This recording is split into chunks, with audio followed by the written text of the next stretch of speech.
El ejemplar mayor que tenemos es la esquizofrenia.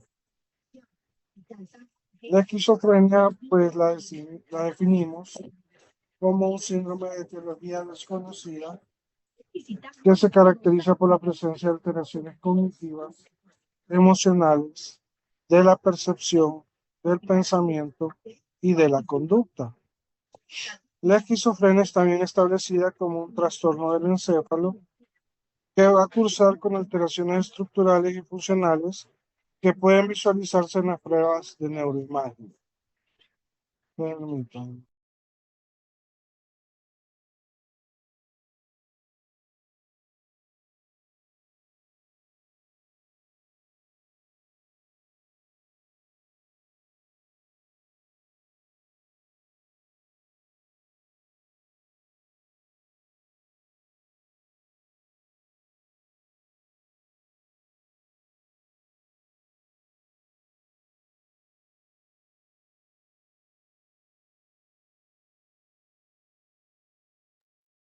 Ok, entonces les mencionaba que es un trastorno del encéfalo. Tiene además un componente genético y esto pues se ha demostrado a través del estudio en varios grupos de gemelos. El trastorno es generalmente crónico y se puede distinguir una fase prodrómica, una fase activa y una fase residual.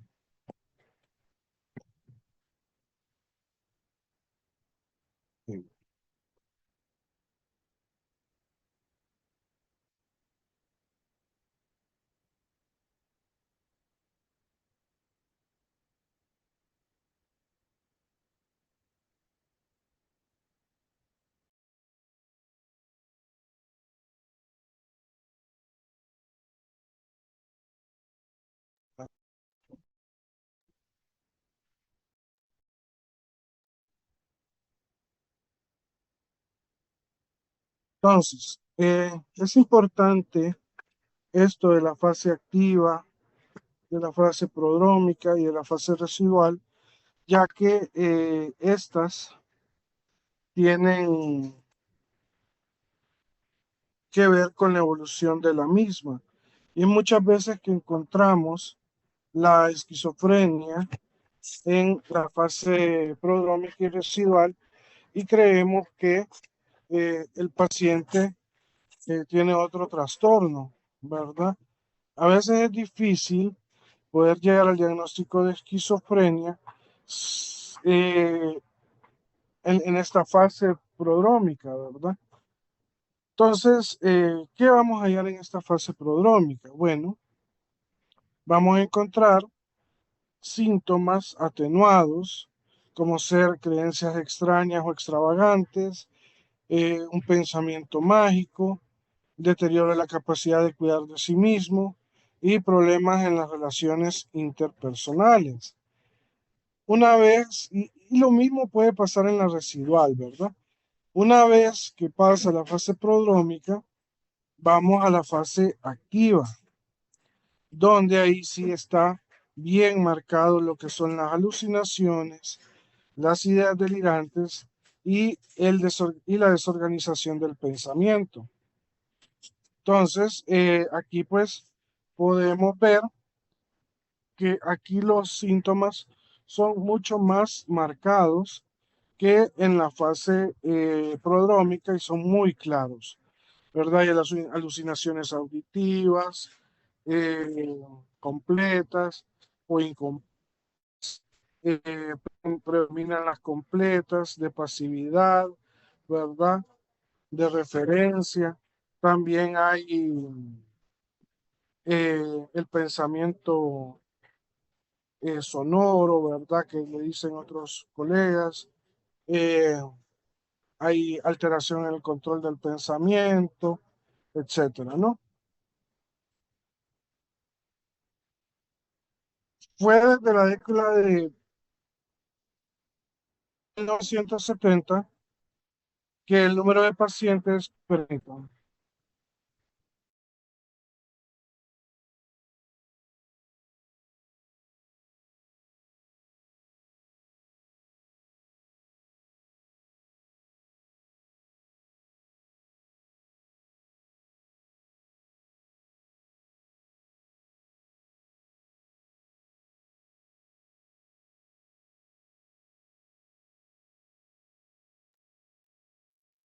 Entonces, durante esta década de 1970, el número de pacientes esquizofrénicos que se hospitalizan ha bajado en más de un 50%. Esto debido a que a la introducción de psicofármacos, sobre todo los de segunda generación. De entre los pacientes que reciben tratamiento, el 80% de estos pacientes son de manejo ambulatorio. O sea, realmente pacientes que necesitan hospitalización en la actualidad solo son uno de cada cinco. Aunque generalmente se habla de que la esquizofrenia es un trastorno único, realmente algunos autores proponen que es una amalgama de trastornos que tienen una etiología eh, heterogénea, pero clínica similar. De ahí tenemos la epidemiología de la esquizofrenia.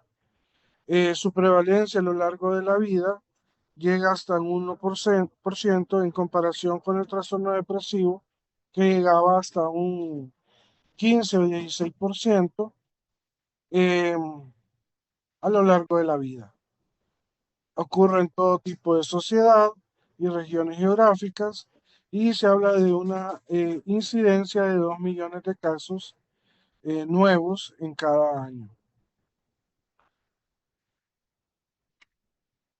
En Estados Unidos se habla de que solo aproximadamente el 0.05% de la población recibe tratamiento de la esquizofrenia en un año concreto y únicamente la mitad de los pacientes reciben algún tipo de tratamiento. Se dice que en Estados Unidos hay más de 2 millones de personas que tienen esquizofrenia.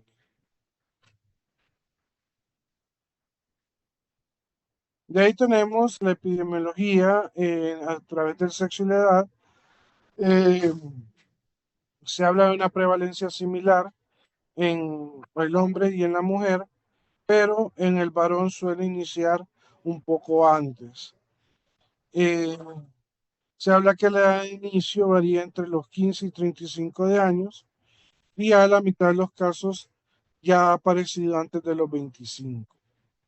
Y es raro que el inicio ocurra antes de los 10 años. Cuando es así, se le llama esquizofrenia de inicio temprano, o después de los 45, cuando ya se le conoce como una esquizofrenia de inicio tardío. Hay una relación de la esquizofrenia con las personas que nacen en época lluviosa o de invierno, ya que estas son más propensas a la enfermedad que los que lo hacen en primavera o verano. Y esto se da tanto en los hemisferios septentrionales como meridionales. Y se ha observado una relación en que hay un aumento de la frecuencia en las personas cuyos madres sufrieron de gripe durante el embarazo. Entonces, imagínense que hasta una pequeña gripe pues podría llevar a una esquizofrenia.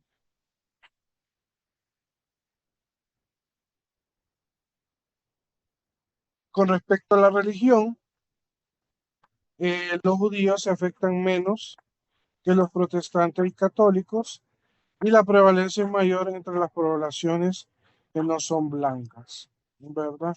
Entonces aquí hablamos de chinos, latinos, negros, etcétera, ¿verdad? Eh, Epidemiológicamente se habla de que la mortalidad por accidente y por causas naturales es más alta en los pacientes con esquizofrenia que en la población en general. La principal causa de muerte, hasta uno de cada 10 pacientes, es el suicidio. Más del 40% de los pacientes esquizofrénicos abusan de las drogas y del alcohol, y el tratamiento con antipsicóticos, que es el manejo para la esquizofrenia, aumenta el riesgo de desarrollar diabetes y síndrome metabólico.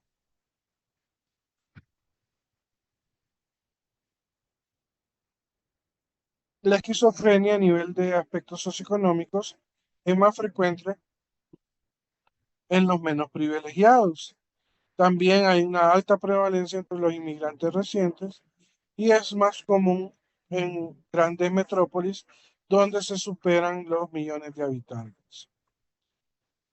En Estados Unidos, los costes directos e indirectos ascienden a 100.000 millones de dólares al año.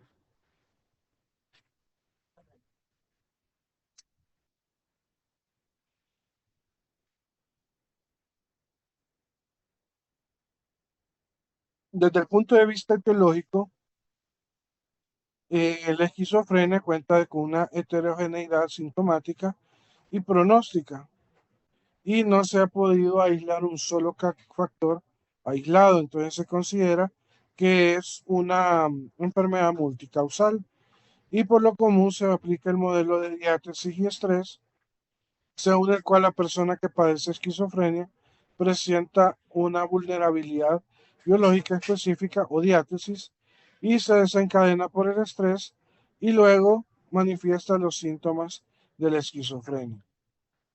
El estrés puede ser ya sea de índole genético, biológico, psicosocial o ambiental.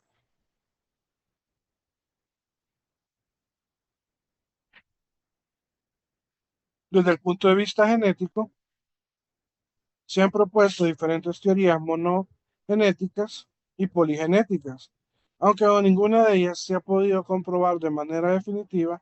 Es la teoría de múltiples genes o poligenética que parece tiene más validez que la monogenética.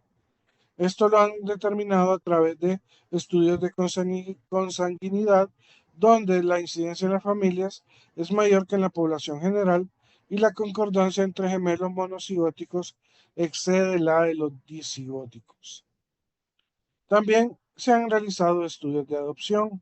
En estos estudios de adopción se han observado tres aspectos principales. Primero, la prevalencia de la esquizofrenia es mayor entre los padres biológicos de hijos adoptivos esquizofrénicos que entre los padres adoptivos. Segundo, los gemelos monocigóticos criados aparte muestran la misma tasa de concordancia que los criados por separado. Tercero, las tasas de esquizofrenia no aumentan entre los hijos nacidos de padres no afectados, sino criados por un padre esquizofrénico. Entonces podemos ver que esos tres son aspectos que se han podido evidenciar a través de los estudios de adopción.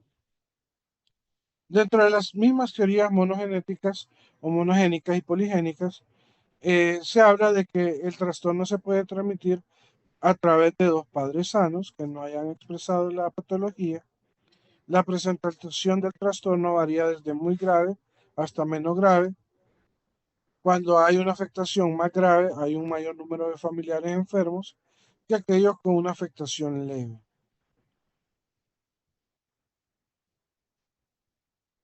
Entonces, el riesgo disminuye conforme se reduce el número de genes compartidos y el trastorno no aparece tanto en la familia, bueno, perdón, el trastorno aparece tanto en la familia materna como paterna, o sea que no está ligado al cromosoma X.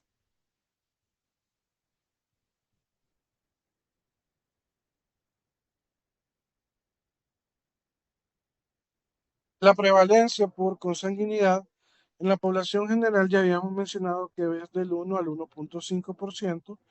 En los familiares de primer grado, esto se hace 10 veces más, hasta un 10 a 12%. En familiares de segundo grado, pues es menor, como se esperaría, porque se comparten menos genes, a un 5 a 6%. En hijos de dos padres esquizofrénicos, miren que aumenta el riesgo hasta 40 veces. En gemelos disigóticos es menor y hablamos de 12 a 15%. Y en gemelos monocigóticos hablamos que es el que mayor prevalencia tiene, llegando hasta un 45 a 50%. De ahí tenemos la teoría biológica. En esta teoría biológica nos estamos basando principalmente en la hipótesis de la dopamina. Y es que los síntomas esquizofrénicos pueden obedecer a un incremento en la dopamina del sistema límbico, lo que son conocidas como los síntomas positivos, y a un descenso en la actividad de la dopamina en la región frontal cerebral, que son conocidos como los síntomas negativos. Y esta patología dopaminérgica puede resultar secundaria a un número o a una sensibilidad anómala en los receptores o a una liberación anómala de la dopamina, ya sea por exceso o por carencia de efecto. Esta teoría se basa en los efectos psicóticos de las drogas o medicamentos que van a aumentar las cifras de dopamina. Por ejemplo, las anfetaminas y la cocaína, que tienden a elevar lo que es la dopamina a nivel del sistema límbico, se han visto que pueden llevar a cuadros de psicosis o esquizofreniformes. Y también en los efectos antipsicóticos de los antagonistas de los receptores de dopamina, como ser el haloperidol.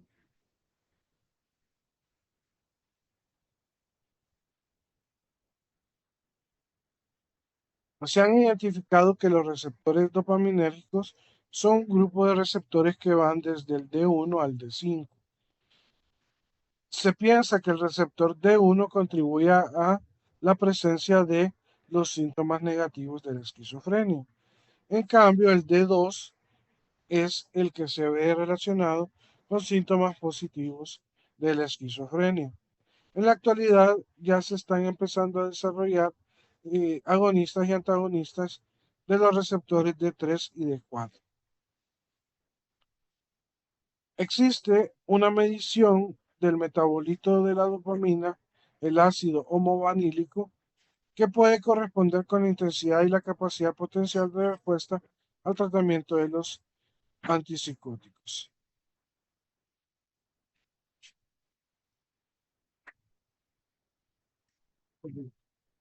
No tendrá por casualidad algo Permítame. con el tipo de cortario.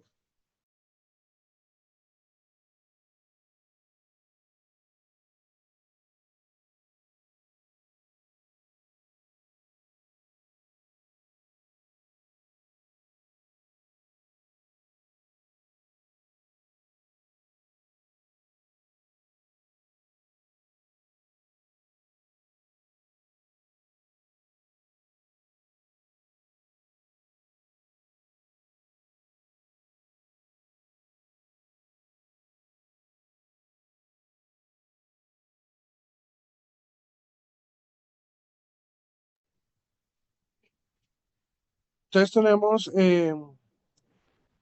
que, si bien es cierto, esta teoría es la que más se ha aceptado, la teoría dopaminérgica, hay limitaciones ya que no todos los pacientes responden a los antipsicóticos o a los bloqueadores de dopamina.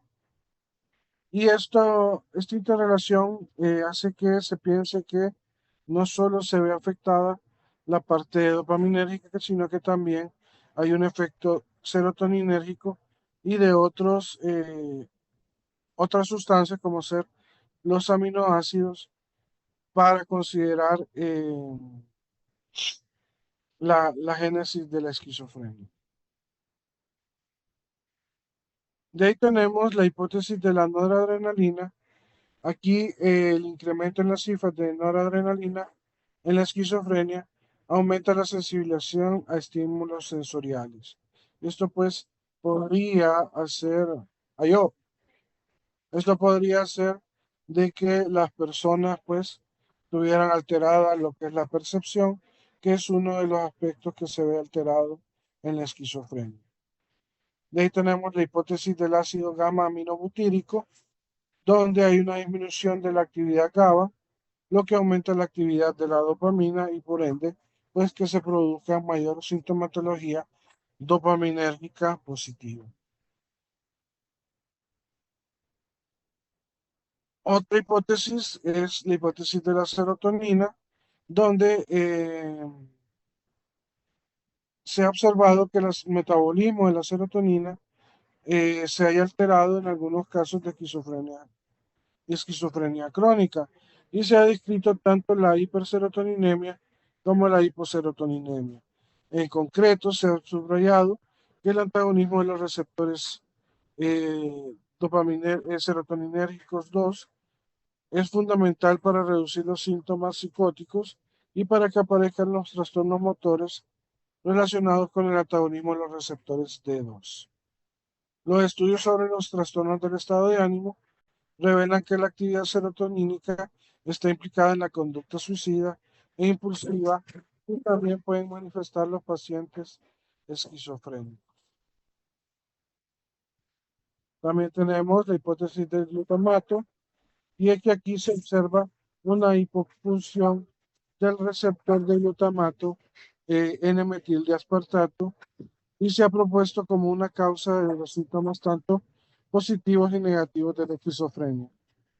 Esto basándose en los efectos psicóticos observados en algunos medicamentos como la fenciclidina y ketamina, y además de los efectos terapéuticos en condiciones experimentales con agonistas del N-metil de aspartato, como ser cuando se ha utilizado glicina y descicloserina. También existe una teoría sobre el desarrollo neural y se habla de una migración neuronal anormal durante el segundo trimestre del desarrollo fetal, y este funcionamiento anómalo de las personas podría favorecer la aparición de los síntomas durante la adolescencia. Entrando ya a lo que son los signos y síntomas, la esquizofrenia es un trastorno cuyo diagnóstico está basado en lo que es la observación y descripción del paciente. Casi todos los componentes del examen mental suelen mostrar anomalías y generalmente se observan alteraciones en la mayoría de los apartados de la evaluación del estado mental. No hay ni signos ni síntomas patognomónicos para esta enfermedad, y se habla de que deben de estar presentes al menos dos de los siguientes 5 signos o síntomas durante aproximadamente un mes, que sería la fase activa, ¿verdad? Y dentro de esos signos y síntomas se describen lo que son las alucinaciones, las ideas delirantes, el lenguaje desorganizado, la conducta desorganizada y los síntomas negativos, como ser el aplanamiento afectivo y la bulia. Para confirmar el diagnóstico, todo el cuadro debe durar al menos 6 meses. Es decir, cuando digo todo el cuadro, estoy hablando de que la fase activa debe durar por lo menos un mes. Luego, la fase prodrómica y la fase residual, junto con la activa, entre las tres tienen que ser 6 meses. Esto si el paciente no empieza tratamiento, ¿verdad? Si empieza tratamiento, esto cambia. Entonces, dentro de algunas de las áreas que se ven afectadas, ¿verdad? Tenemos la función global, el grado de actividad disminuye o no alcanza el nivel esperado, ¿verdad? Entonces,